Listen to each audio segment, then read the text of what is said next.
So if you start from that point of view, you have to believe that we have made some progress. But there's a long way to go, and we could spend a good hour or two discussing that and what ought to be done. I don't think it's quite my purpose here today. But I do believe, whether we increase troop levels, whether we spend more money, what of various kinds of strategies we pursue, it is something that we ought to pay attention to, because even if we don't like our own government, and even if we take the trouble to go to town meetings and yell at our United States senators, we are trying to deliver that kind of government to these people. Now, about 7 or 8 months ago, two organizations improbably got together. One was the Nixon Center in Washington. One was the Kennedy School at Harvard. And to my knowledge, those two institutions had never collaborated on anything that I'm aware of. But they decided that we had severely damaged our relations with the government of Russia and the people of Russia, and that it was to our detriment, and that something ought to be done.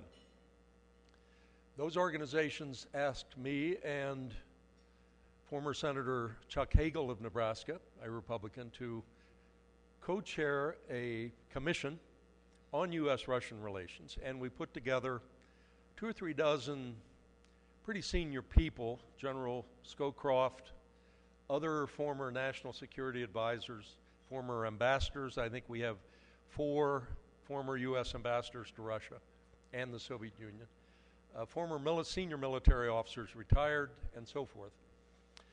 And our purpose was to explore not what we had that was in opposition to the Russians, but what we shared in common, what interests we shared in common. And you don't have to know much about the speeches of Henry Kissinger to know that he was fond of quoting an old-time European diplomat to the effect that nations do not have permanent friends, they have permanent interests, and that diplomacy is only secondarily about friendships, but importantly so. But it is primarily about exploring where one nation shares common interests with another and how they can get together to pursue those common interests. And that, in the judgment of our commission, and as one with no Russian heritage, has spent a great deal of time in Russia, has always been of great interest. If nothing else, because like a few of you, I'm a child of the Cold War, and all of that period from 1947 to 1991, when the Soviet Union dissolved, dominated my life, the life of my generation, the life of our country, and the world for that matter. We shaped our foreign policy, our defense policy, much of our economic policy around that Cold War. It ended in 91 when the Soviet Union collapsed. And in varying degrees, we kind of let the relationship go away. President Clinton and in some ways President Bush, that followed, first Bush, then Clinton, then second Bush, built much of the relationship on their friendship with whomever the president happened to be, Yeltsin or Putin or now Medvedev. And anybody who studied the history of diplomacy knows that personal friendships are hardly the way to conduct serious foreign policy. What do we have in common? Well, quite obviously, between the two of us, we have 90 to 95% of the nuclear weapons on Earth. And we have increasing numbers of serious people from all political persuasions, not only in the United States, but around the world, saying a goal of humanity must be to get rid of all of these weapons. But you're not going to do that overnight. I think President Obama proposed steps in that direction this morning at the Security Council. But it's got to be step by step, and we are now negotiating seriously with the Russians about renewing the START II talk and various other arms control agreements. So that's a step in a direction that's in their interest and in ours. They share borders with 5 former Soviet republics, all Muslim republics, on their south. That in turn are buffers between not only them and 2 wars, but in many ways us and 2 wars. Those Muslim republics border Iraq, Iran, and Afghanistan. So again, to use a Kissingerism of geostrategy or geostrategic interest, that makes them important. They are an oil and gas producer. My friends at WillSource, who keep bringing me my mail, can talk to you about that. By the way, if you have any oil in your backyard, these are the gentlemen that will find it for you. I highly recommend them. But the Russians have a lot of oil and gas, among other things, a lot of other rich resources, and they are beginning to play in the international global arena. We have common concerns on controlling pandemics, swine flu, not letting that get out of hand. We have common concerns on climate. We have common concerns about proliferation of weapons of mass destruction. We have common concerns about mass migrations. The list goes on, but when you add up what we have in opposition against what we have in common, this side of the scale is much heavier.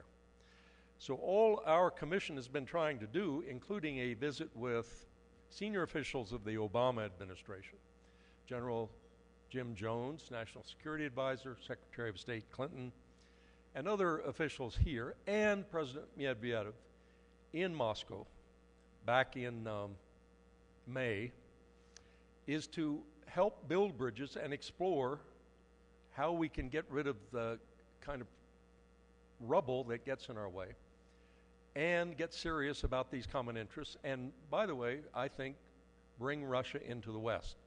Make Russia part of security alliances, make Russia part of the global economy, and encourage them to westernize, modernize, and democratize.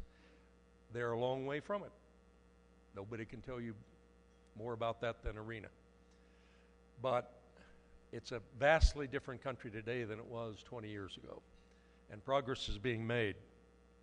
So even we here in Denver should not leave major issues like Afghanistan and Russia to the supposed foreign policy elites in Washington. Some of those people are smart. Some of them have traveled a lot. Some of them speak the languages. Some of them are very, very intelligent, but they don't have all wisdom. And I think in a planet that is shrinking daily, it is very, very important for us in communities like this, all across this country, not just to pay attention and read, but to participate in the dialogue. When our senators come back, when our Congress people come back, if somebody's coming through giving speeches, take the trouble to go, to talk, to listen, to learn, to ask questions, and to participate. Our government is far from perfect, and I would bow to no one in this audience, even the harshest critic of the U.S. government, in knowing what those faults are. But we are trying to promote that government all over the globe. So to do so, it's incumbent on all of us to try to make our government as good as it can be. Thank you all very much.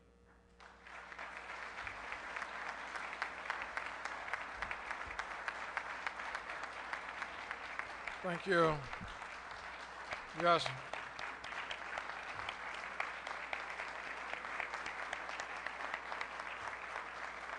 Thank you, Senator Hart.